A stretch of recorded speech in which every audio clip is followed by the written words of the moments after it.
Alors, je vais me lancer dans un exercice un peu périlleux, c'est-à-dire vous résumer en à peu près un quart d'heure, 20 minutes, un phénomène qui m'a à peu près bouleversé pendant 4-5 ans où j'ai commencé à vraiment utiliser Moodle en classe et qui m'a amené à repenser et à reformuler toute ma pédagogie avec les élèves. Alors, par rapport au contexte, j'ai commencé à utiliser Moodle en 2012. Une utilisation au début en complément de cours. Je suis enseignant de SVT dans un collège, on n'a jamais assez de temps, les programmes sont énormes. Et l'idée, c'était de pouvoir utiliser la puissance de Moodle à la maison, c'est-à-dire on fait le cours en classe, les élèves vont sur un support Moodle et peuvent aller approfondir, continuer de travailler. Alors au début, c'était très simple, hein, des liens vers des articles, des PDF, ouais, j'en ai aussi mis des ressources comme ça, des vidéos, et progressivement, j'ai commencé à alimenter mes cours avec des éléments interactifs. Alors au début, c'était des tests pour réviser, des tests pour s'entraîner, des comptes rendus de TP, on fait de l'observation. En SVT, on est beaucoup basé sur le réel, donc on fait un mix entre du réel, des activités pratiques, des activités théoriques. Et puis pour prolonger le travail, on va donner des devoirs à faire. Je vais récupérer un compte rendu de TP, hop, on va faire un devoir sur Moodle. On commence à intégrer l'activité Moodle dans la classe. Il y a un gros temps magistral, des temps de TP, des temps dédiés à l'utilisation plutôt à la maison. Et puis sur des chapitres qui sont importants comme ceux de génétique par exemple, on avait un gros volume d'heures sur des notions qui étaient conséquentes, et l'idée c'était de faire réviser les élèves en leur donnant des exercices type ce que je veux en contrôle. Alors pour arriver au contrôle, vous devez être à ce niveau-là, et puis typiquement ce qu'on fait, c'est qu'on leur propose un ou deux exercices. Le niveau d'exercice est le niveau que j'attends au niveau du contrôle. Résultat, les élèves qui sont faciles, qui ont beaucoup de connaissances et de compétences, ils y vont, ils y arrivent, ils font tout très bien, c'est parfait. Et les élèves qui sont en difficulté, si on leur demande de commencer par un exercice comme ça, à ce niveau-là, et puis qu'ils ont du mal avec les notions essentielles de base, peuvent s'effondrer et totalement baisser les bras. Donc l'idée, c'était de mettre en place des conditionnements. Premier exercice, place des gènes et aller sur un chromosome. Si il est réussi à plus de 80%, alors on passe au troisième exercice, qui est la transmission des alténismes. Si c'est moins, alors on passe sur un exercice de remédiation. Et on remet le couvert. Et ainsi de suite. Tous les exercices, on va du plus facile vers le plus difficile. Et encore un exercice de remédiation sur la couleur des cheveux et la transmission de la mucoviscidose. Et si c'est fait, on passe aux transmissions des allèles, le groupe sanguin. Et à la fin, on a des exercices, et j'ai amené progressivement, avec des conditions d'activité, l'élève à un niveau, celui que j'attends au niveau du contrôle. Alors progressivement, comme il y a eu une intrusion comme ça, subtile de Moodle dans mes cours, en 2014-2015, j'en arrive à un stade où Moodle, c'est mon support principal de présentation. PowerPoint et Word sont relégués aux oubliettes. Je fais tout sur Moodle, je pense mes cours pour la présentation que je fais sur Moodle. Je commence à penser mes cours pour la façon dont mes élèves vont pouvoir l'exploiter en classe, hors classe. Alors, les élèves, une fois qu'ils ont compris ce qu'on pouvait faire avec Moodle, ils y ont vu un intérêt. L'intérêt pour eux, c'était, par exemple, on voudrait pouvoir réviser, vous nous faites des tests, c'est vachement bien, on peut s'entraîner. Pourquoi vous ne feriez pas ça pour les contrôles? On voudrait le même objectif pour les contrôles. D'accord? Donc, ma première idée, c'était de faire une checklist. Checklist, ça, c'est pas un souci. Ce que je dois maîtriser pour le contrôle. Et puis, un test associé, où on va rebrasser ses connaissances. Et le badge, il est venu un peu plus tard. Je l'ai mis là parce que j'ai fait une capture d'écran d'un de mes cours, mais le badge est venu un peu plus tard. Et là, on a déjà les blocs qui arrivent. L'élève utilise ça pour réviser. Donc, il a un support de cours qui est présenté en classe. Il connaît le référentiel. Il connaît la structure. J'ai jamais formé mes élèves à Moodle. Ils me voyaient l'utiliser. Et à la fin, ce bloc qui vient ici. 2015-2016, le constat il est assez flagrant. Ça, c'est simple. Des phases d'autonomie, les élèves bossent. Des phases séquences magistrales qui sont intercalées entre les phases d'autonomie. Et là, on voit que la classe s'effondre, l'attention s'effondre. On connaît tous l'élève du fond, quand on veut le mobiliser, quand on marque un bilan ici au tableau, il est parfaitement capable de se réveiller, d'être pertinent. Ouais, je veux marquer le bilan, c'est bon, mais quand on pose des questions, c'est toujours les 3-4 mêmes qui vont répondre. On tire la classe, et puis moi, je voyais vraiment ce contraste-là entre je tire ma classe parce que je suis en cours magistral, et puis sinon, j'ai une classe qui est dynamique et qui travaille quand elle est en activité et qu'elle est acteur et qu'elle peut construire ça. L'autre problème, c'est que dans notre établissement, on a 2 classes de Ulysse. Donc, c'est des élèves qui ont des problèmes d'inclusion, plutôt des déficiences légères, mentales, voire fortes. Et puis, on a beaucoup d'élèves dyslexiques, hein, c'est un peu partout, dans tout l'établissement pareil. Comment je fais, moi, pour intégrer ces élèves-là dans des séquences magistrales? Donc, en 2015-2016, réforme du collège, et j'ai sauté le pas. Donc, les phases d'autonomie que j'avais déjà généralisées en troisième, j'ai décidé de les généraliser à peu près à tous mes niveaux. Donc, en cinquième, quatrième, troisième, je suis parti sur des parcours qui présentent 2, voire 3, voire peut-être des fois 4 niveaux d'accès différents. L'idée de garder les élèves dans un même parcours, c'est que les élèves viennent, bossent sur le même sujet, bossent sur les mêmes documents, mais les questions que je vais pouvoir présenter aux élèves ne vont pas être les mêmes. La façon dont on va aborder le parcours ne va pas être la même. Pour un élève dyslexique, je vais pouvoir donner plus de consignes. Je vais pouvoir changer l'approche du document. Je vais pouvoir mettre des repères sur certains documents. Les élèves Ulysse, je vais sabrer 3-4 documents. La notion qui sera vue sera la même. Par contre, la consigne elle va être très très claire, elle va être très explicite. Et puis, les 2 autres niveaux d'accès sont des niveaux d'accès qui sont soit pour les élèves que j'ai tagués, entre guillemets, qui ont vraiment besoin de manger beaucoup de connaissances parce qu'ils sont très performants, parce qu'ils vont aller très très vite, et d'autres élèves qui vont avoir un niveau que j'appelle le niveau à viser, le niveau optimal qu'il faut qu'ils aient à la fin du cycle, à la fin du collège. Alors pour faire ça, j'ai utilisé pas mal d'outils qui sont proposés par Moodle. Imposer le choix d'un niveau d'accès. Donc l'élève peut choisir dans quel niveau il veut rentrer. Je lui laisse le choix, je veux un niveau avec plus de conseils, je veux un niveau avec des consignes telles que je devrais les voir, un peu un type tâche complexe. Le niveau Ulysse, c'est moi qui le gère, il n'y a pas de choix.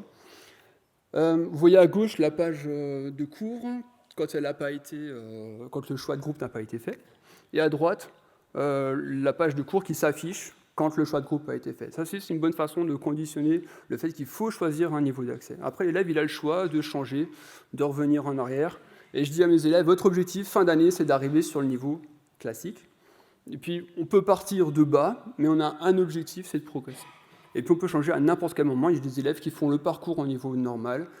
Quand ils se rendent compte que ça devient un peu trop difficile, ils changent de groupe. Donc, ils affichent le même document, la même thématique, mais avec des consignes qui sont différentes. Et ça leur permet d'avancer à leur rythme. Mes élèves, ils sont en autonomie. Moi, je ne suis plus devant le tableau.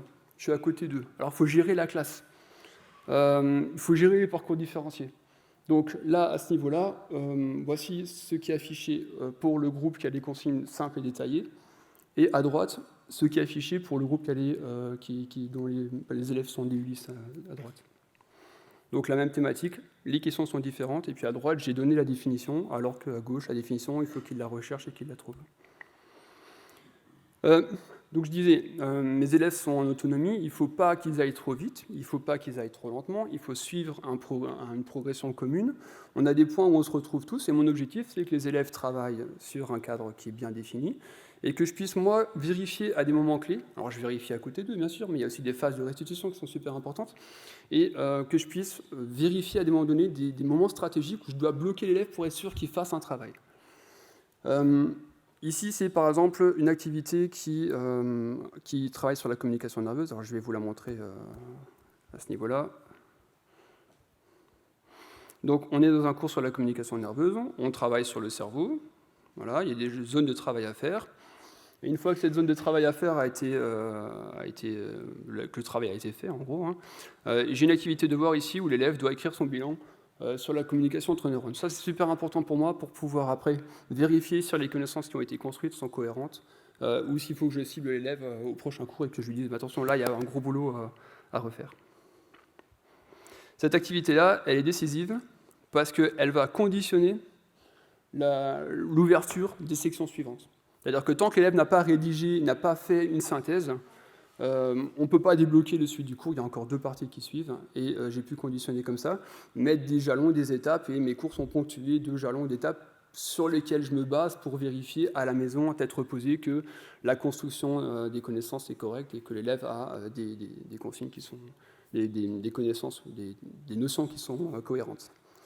Bien sûr, ce n'est pas les seuls moments où je vérifie ça, puisque comme je suis à côté d'eux, parce que Moodle me permet de gérer des individus, des parcours, des groupes, et non plus une entité entière, en pouvant dissocier comme ça les progressions de chacun, je peux me coller à côté des élèves qui ont des difficultés, je peux aller plus loin avec ce qu'on a besoin.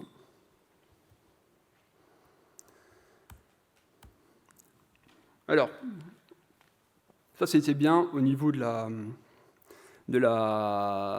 gestion de classe, mais avec la réforme du collège, cycle 4, ça veut dire 5e, 4e, 3e sur la SVT.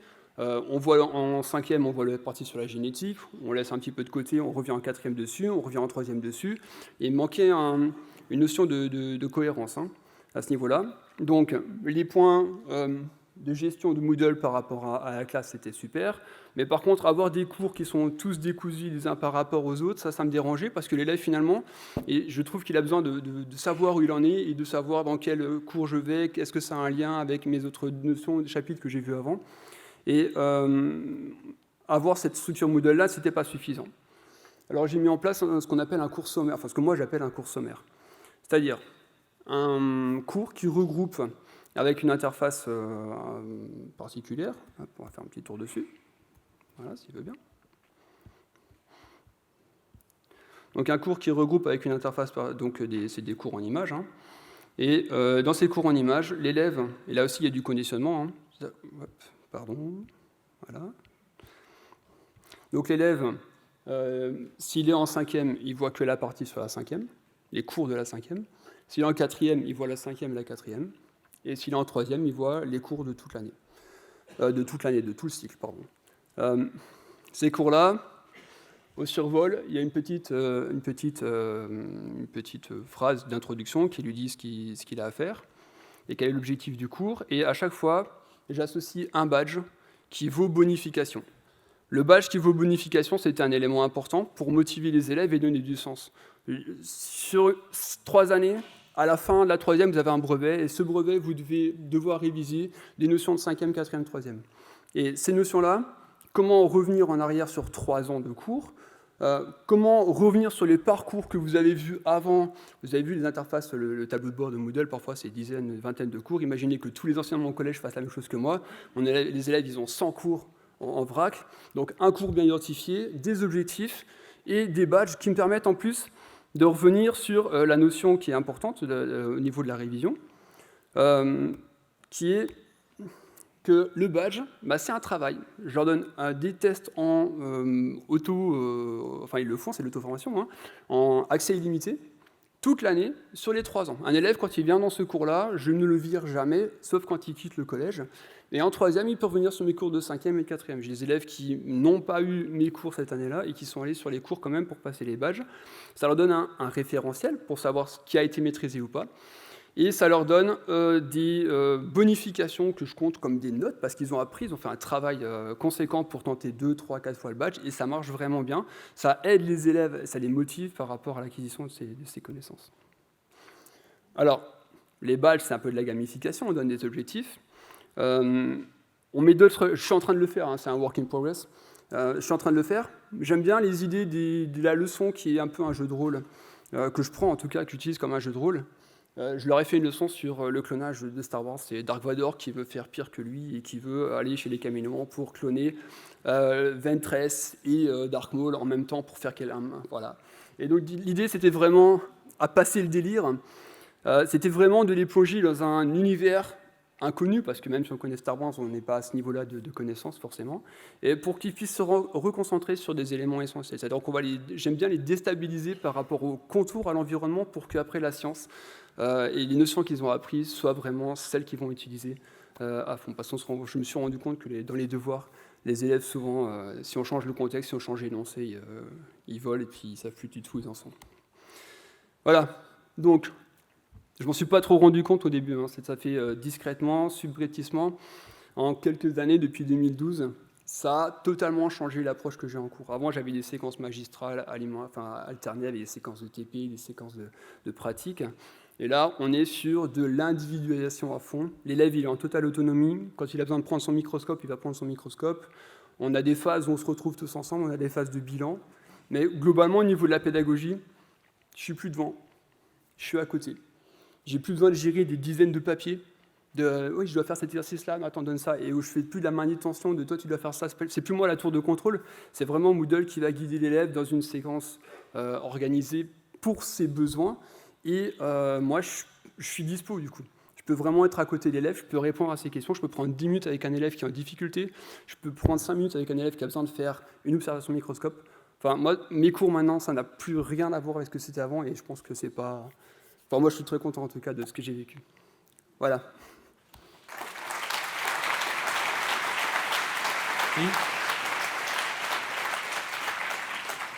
Si vous avez des questions, merci de lever la main pour qu'on vous passe le micro. D'accord. Première question. Première question. Bonjour, merci beaucoup pour cette belle présentation très enthousiaste. Je suis Francine Gaucher du groupe IGS. J'ai 2 questions. Je voulais savoir quels outils vous utilisez pour le suivi des apprenants en ligne, des élèves en ligne. Et je voudrais, si c'est possible, que vous reveniez sur l'interface de révision où les élèves peuvent retrouver tous leurs cours. C'est-à-dire qu'ils ne les retrouvent pas sur le tableau de bord, ils les retrouvent dans un cours avec des liens. C'est ça que j'ai compris. Oui. C'est ça. Donc, Voilà. alors, je reprends tout de suite comme je suis dessus. Cette interface-là, c'est un cours. C'est un cours avec des sections par image. Les cours de 5e sont regroupés dans la section 5e, les cours de 4e sont dans cette section-là. Un élève de 4e peut jongler d'une section à l'autre, un élève de 3e peut avoir les 3 sections, et la dernière section, c'est une section méthodo-ressources, dans laquelle je commence à alimenter des choses. Donc ça, c'est pas tout n'a pas été fait comme ça, c'est en construction permanente, mais par exemple, si jamais j'ai des élèves qui font en 4e, qui ont besoin de remédiation sur l'analyse graphique, je peux les renvoyer là-dessus, et ça, par contre, c'est ouvert sur tous les niveaux. La première partie de la question, c'était sur le suivi. Alors, au début, j'étais super enthousiaste avec l'achèvement mon activité. Donc, j'avais des beaux tableaux comme ça. Après, je me suis rendu compte que chez nous, les élèves en classe, ils ont des fois une tablette ou un téléphone pour 2 ou un ordinateur pour 2. Donc, du coup, l'achèvement, il marche moins bien dans ces cas-là. Deuxième chose, je me suis rendu compte que je connaissais beaucoup, avec cette méthode-là, beaucoup mieux les progressions de mes élèves. Et j'étais capable de dire à peu près à vue de nez aux élèves, là, t'en es là, t'en es là. Donc du coup, l'achèvement d'activité, je l'ai utilisé pendant la première année. Et je ne l'ai plus du tout utilisé. Parce que ça ne m'apportait plus l'information que je cherchais. Si j'avais voulu laisser les élèves libres pendant 3 semaines, et puis faire un point à ce moment-là, ou si on faisait de la formation à distance, ça serait intéressant. Mais comme je travaille avec eux et qu'eux, ils travaillent en même temps, je sais pertinemment à peu près, ouais, c'est-à-dire à la ligne près ou à l'activité près, mais je sais où ils en sont, et le mieux, c'est que je sais exactement où sont leurs difficultés. Donc, je suis plus pertinent à ce niveau-là. Bonjour, Olivier Wong, UT de Rennes. Je ne vous vois pas, juste. Merci, Si. bonjour. Olivier Wong, UT de Rennes. Moi, je m'interroge sur la notion de temps passé, gestion du temps, à travailler sur les activités, puisque ils ont une progression à gérer sur 3 ans. Ouais. Comment est-ce que tu fais pour te dire, finalement, telle personne qui a choisi tel parcours, elle passe le temps adéquat qui va lui permettre d'aboutir au bout de 3 ans à l'ensemble des acquisitions que tu as prévues, et est-ce qu'on s'aperçoit qu'un étudiant, il a cramé trop de temps et qu'il passe 14 heures sur un truc qui devait prendre une demi-heure. Ouais. Alors, dans les cours, en début de cours, je leur place une progression type. Autre chose que je n'ai pas dit, c'est que forcément, ce sont des élèves, des collégiens, on ne peut pas les lâcher comme ça pendant 1 an sur le parcours, et on est obligé de bien les guider, de bien les suivre. Donc on commence les mêmes chapitres en même temps, mais grosso modo, je leur dis, voilà, on prévoit tel temps, la tâche de travail, elle est faite pour que le travail soit fait pendant la séance, il n'y a pas de tâche de travail à faire à la maison. S'ils sont en retard sur une séance, sur un élément, ils peuvent travailler un peu à la maison pour rattraper le retard, mais tout est planifié pour que ça soit fait en classe. Donc ce n'est pas une classe inversée, il n'y a pas beaucoup de boulot à la maison finalement, il y a du classique.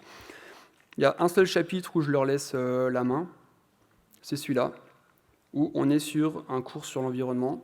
Et je me suis dit, les élèves, peut-être qu'ils veulent attaquer, parce que l'environnement, on en parle à droite à gauche, donc les élèves commencent à avoir pas mal d'émotions.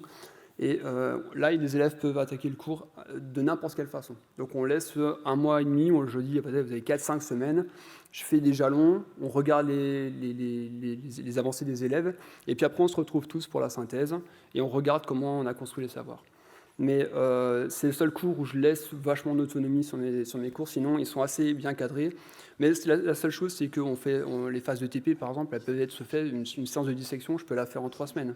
Parce qu'une première, il y a 2 élèves, la semaine d'après, il y a 10 élèves, et la semaine d'après, il y a 15 élèves. Donc ça, c'est pas géré de façon synchrone. Par contre, les devoirs sont synchrones, les débuts de chapitre sont synchrones, et ça permet de mettre des jalons, des garde-fous pour pas que l'élève se perde totalement dans un déroulé, et puis de le reprendre après 3-4 mois où on se rend compte qu'il n'a rien fait. Est-ce qu'il y a d'autres questions dans la salle? Moi, j'en ai une, je peux la poser. Bien sûr. Au niveau de l'investissement en temps pour toi, enseignant, par rapport à...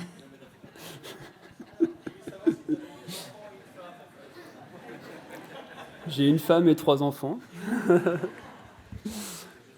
Donc je commence à bosser à 8h, 9h quand ils sont au lit, faut pas se cacher. C'est chronophage, c'est sûr à construire, c'est chronophage. Par contre, comme je l'ai dit, c'est depuis 2012. Donc j'ai commencé comme ça.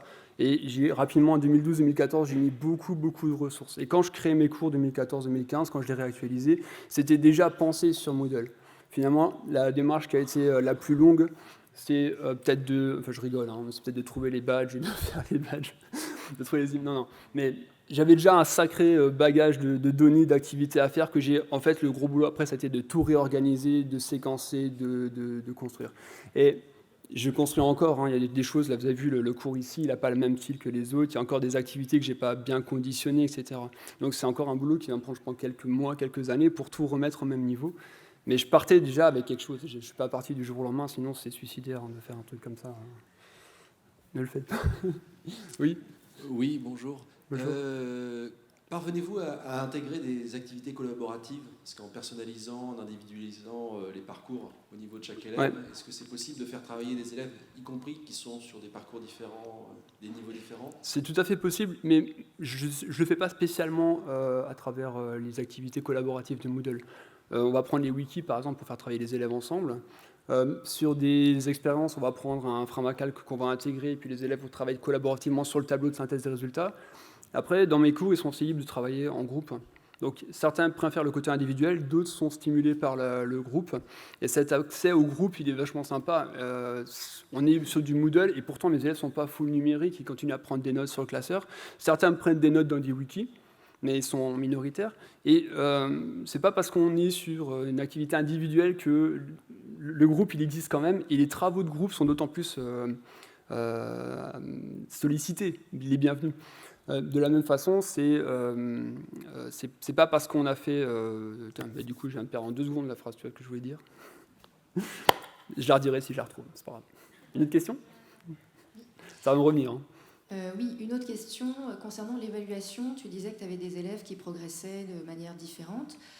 Comment est-ce que vous évaluez dans votre collège? Est-ce que c'est par compétence ou par note? Ouais. Et est-ce que quand tu évalues, tu prends en considération l'évolution de l'élève, même s'il a un niveau faible? Ouais. On évalue par compétence. En SVT, notre discipline a choisi, alors le reste du collège est en notes, mais nous on a choisi de faire de la compétence. Ça colle beaucoup plus à la capacité de l'élève à faire quelque chose. La notation, elle tient forcément. Si je propose des parcours différenciés, c'est pas pour les noter au même niveau forcément. Il y a des jalons, donc je note, j'évalue des élèves sur leurs travaux intermédiaires et sur des travaux finaux. Et du coup, cette évaluation-là, la compétence me permet de faire cette évaluation-là par rapport à ce que fait l'élève, d'où il vient, sa marge de progression. Et comme je vois bien sa marge de progression, je suis assez pertinent dans ce que j'espère être assez pertinent dans ce que j'évalue. Et j'ai une dernière question. C'est très joli d'un point de vue graphique, c'est très attrayant.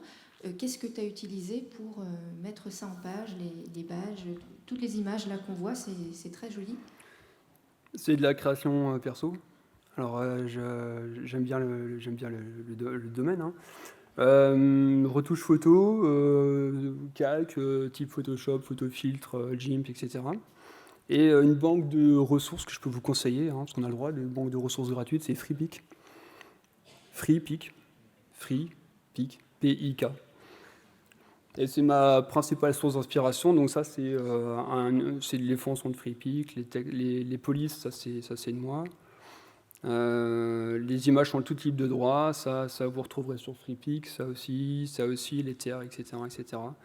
Et puis les badges, là, des fois c'est les élèves qui me les suggèrent. Donc quand j'ai créé le badge sur la sélection naturelle, il y avait une élève qui voulait que je mette un dinosaure, donc on a mis un T-Rex sur fond rouge. Voilà. Mais c'est aussi une forme d'investissement, de motivation. Les élèves sont à fond dedans, et puis du coup avoir un badge qui leur a été dédié ou qui a été fait, c'est aussi quelque chose de sympa pour eux. On va arrêter là. Merci beaucoup. Suivant. Je peux remercier. Merci Pierre-Étienne. Oui. N'oubliez pas de voter sur Klaxoon.